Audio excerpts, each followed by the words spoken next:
Jadi proceed keluar 40 hari lepas tu. Lepas tu saya keluar 3 hari berkali-kali. Dalam sebulan tu kadang-kadang 3 kali. So 40 hari tu 2022. Mana? Yang 40 hari tu 2022. 2021. 2021. So yang klip yang viral yang saya tengah bagi ceramah tu tahun berapa? Itu 2021 ketika saya tengah keluar. Oh, Jadi okay. ada seorang Ustaz Gani, Maulana Gani dekat Penang. Dia kata satu masjid ni dia berminat nak dengar cerita tentang Faizal. Oh ya Dekat saya rasa dia berat nak cerita sebenarnya berat. Saya pun masa tu masih lagi goyang-goyang lagi kan. Masa baru nak belajar apa semua. Siapa yang rekod tu? Orang di masjid tu. Ya, tak perasan rekod. Tak pasal. Ya, tu viral terus ha. Dan saya tak pernah ada di pentas ceramah itu. Saya macam Allah macam mana ni. Tapi masa tu kita ada saya ada Ustaz Najib semua yang kata buat kerana Allah.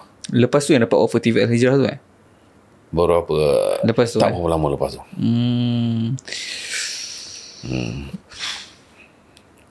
Apa, boleh saya tahu pasal yang tadi yang England tu sejak kan, macam tu duduk England setahun lebih, apa yang tuan belajar? Satunya survival lah sebenarnya. Bila kita berada di negeri yang memang asing daripada budaya dan cara hidup agama, bukan satu yang mudah sebenarnya. Ya. Ada kemungkinan kita akan lebih kuat sebab apa? Kita nak kekalkan, ya. Oh, okey. Kekalkan, kan? Ada orang kata pergi sana confirm sesat, tapi tak. Kebanyakannya yang ada dekat situ orang yang daripada Pakistan, kan, daripada luar Bangladesh dan sebagainya duduk situ, tapi dia orang mengimarahkan surau-surau dekat situ. Saya suka dengan cara dia orang lebih kuat, kan. Dia orang ada buat usaha agama. Saya sempat duduk di salah satu surau, tiba-tiba ada bayan dekat situ. Saya tak skill lagi. Oh ya? Ya. So dah tak kekok masa yang lepas dekat PKP tu. Dan ini yang bestnya. Masa saya tuan bagi nama Tuan bagi nama? Saya bagi nama. Patutlah. Saya bagi nama. Tak lama lepas tu di Cardiff itu ada orang ketuk ni Assalamualaikum pintu rumah saya ketika itu, kan, rumah sewa saya.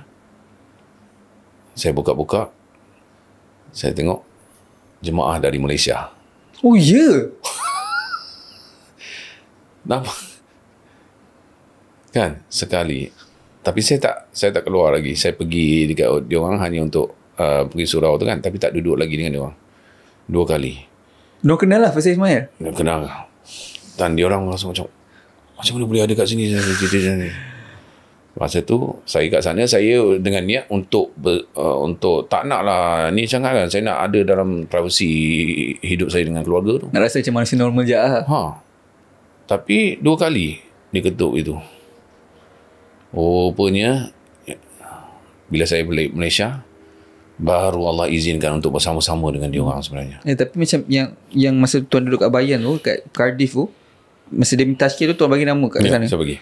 Dan Allah tunaikan kat Malaysia. Memang dahsyat cerita ni. Sebab bukan kebetulan kot. Saya ada dengar satu kisah, kan. Ada seorang, saya mungkin kita pernah dengar kisah ni. Ada seorang budak ni, dia keluar jalan Allah SWT. Lepas tu hari dia meninggal. Lepas tu mak dia sedih lah. Mak dia sedih. And then satu malam tu mak dia mimpi. Tahu ke kisah ni? Taman-taman dekat taman-taman syurga. Bukan. Masa dekat dalam kubur, lebih kurang cerita dia. Dalam kubur ni anak dia macam nak dibakar. Kemudian satu buku ni yang memadamkan api tersebut. Masya Allah. Lepas tu mak dia masih tak tenang. Berbangun tu macam, benda buku apa ni? And mak dia cuba cari-cari, tanya kawan-kawan dia semua, kan. Rupa-rupanya tu adalah buku tashkil yang ada nama dia. Mak dia jumpa dekat daripada saya tak ingat saya surau ataupun daripada kawan dia ada tunjuk buku yang sama dalam mimpi tu. Dahsyat. Sebab memang kalau tuan selalu dengar bayan, dia orang tak ambil ringan nama yang ditulis, betul tak? Walaupun nampak macam tulis tapi tak tahu keluar pun. Betul. Tapi bukan kebetulan dia Faizal Ismail tu yang dekat England tu ditunaikan nama tu dekat Malaysia. Allah. Dahsyat ni. Saya menerima dengan cerita ni. Interesting. Sebab tu setiap apa yang kita lakukan tu bermula dengan niat kita. Bila kita bagi azam tu, kan, azam tu kita dah ada niat lah. Kan?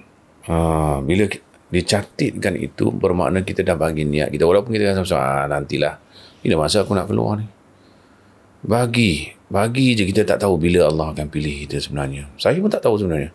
Apa kaitan ni? Tulis buku apa semua tu. Kita just bagi je.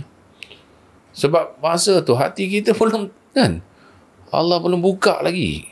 Of course kita takkan faham. Tapi Allah tahu bila saat dia yang terbaik untuk kau sebenarnya.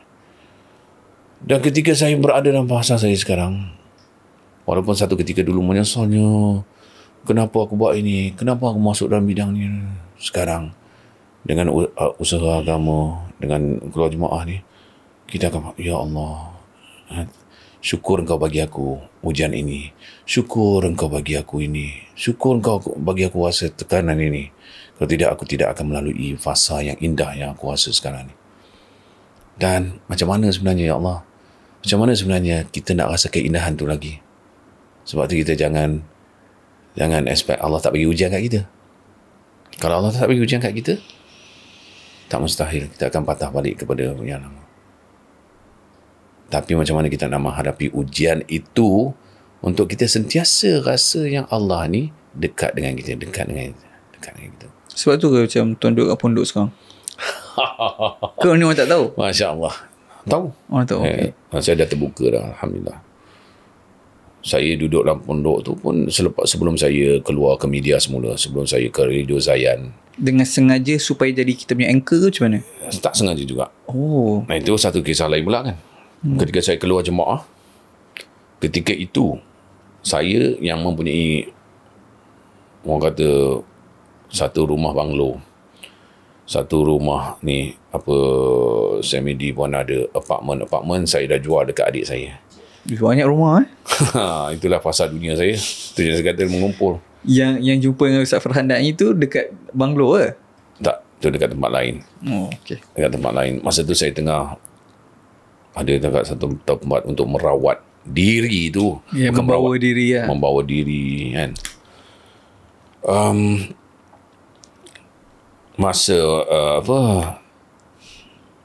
Masa tu saya dah decide untuk melepaskan dunia saya sedikit-sedikit dengan sokongan isteri, dengan apa semua. Kita ambil keputusan satunya untuk jual rumah jual rumah banglo tu kan, kita dah jual. Tapi awal lagi sebelum ke Cardiff tu kita dah lepaskan. Tapi bila yang fasa ini kita lepaskan satu lagi dengan tujuan, okey, saya dah ada satu tanah dekat Penang masa tu untuk saya buat rumah. Pindah ke sana? Pindah ke sana. Dah kira macam berpatah arang lah ni. Dah tak nak masuk dalam industri dan sebagainya. Okay. Buat satu rumah. Dan rumah tu siap pada tahun 2022. Siap sepenuhnya. Tapi semasa saya keluar berjemaah tu, saya jumpa dengan seorang ustaz, mudir pondok di kampung Bukit Belimbing. Dia pun keluar juga di Taiping. Dan ketika itu ditakdirkan yang mak ayah mertua saya tengah mencari pondok. Tanya kepada dia kata, okey, bawalah ke ni semua mak mertua ke pondok dia di kampung Bukit Belimbing, Kuala Selangor. Untuk orang berumur pun boleh? Ya, memang untuk warga mas masa tu. Okey. Memang saya tak ada niat lagi nak duduk di situ. Hanya saya dan isteri bawa mak ayah mertua ke situ. Bila masuk dalam pondok tu nak mendaftar, saya dapat rasa macam seronok je. Dengan keadaan komuniti di situ, semuanya ada satu matlamat, iaitu untuk menimba ilmu, untuk mengaji, untuk belajar kitab. Ada satu surau tempat pusat dia orang apa semua tu, duduk situ. Dan saya beritahu Ustaz, Ustaz, seronoknya kalau nak buat kalau ada dalam suasana yang macam ni. Kalau saya dapat buat pondok macam ni, seronok Ustaz. Doakanlah Ustaz. Itu je yang saya cakap dekat dia. Padahal kita dah nak duduk dekat Penang ni. Jadi Ustaz kata, tak tahu daripada mana dah datang terkeluar daripada mulut dia. Dia cakap apa? Entah nak buat ke? Betul-betul nak buat? Yalah Ustaz, kalau ada peluang insya-Allah. Sekarang ni saya dah ada satu tanah wakaf yang saya tengah fikir siapa nak buat dengan saya. Dia nak buat pondok yang terbaru tu, dia dah ada tanah wakaf dan dia tengah fikir dia nak teruskan ataupun tidak, dan dia tiba-tiba menerima pertanyaan itu daripada saya. Dia kata, jom buat dengan saya.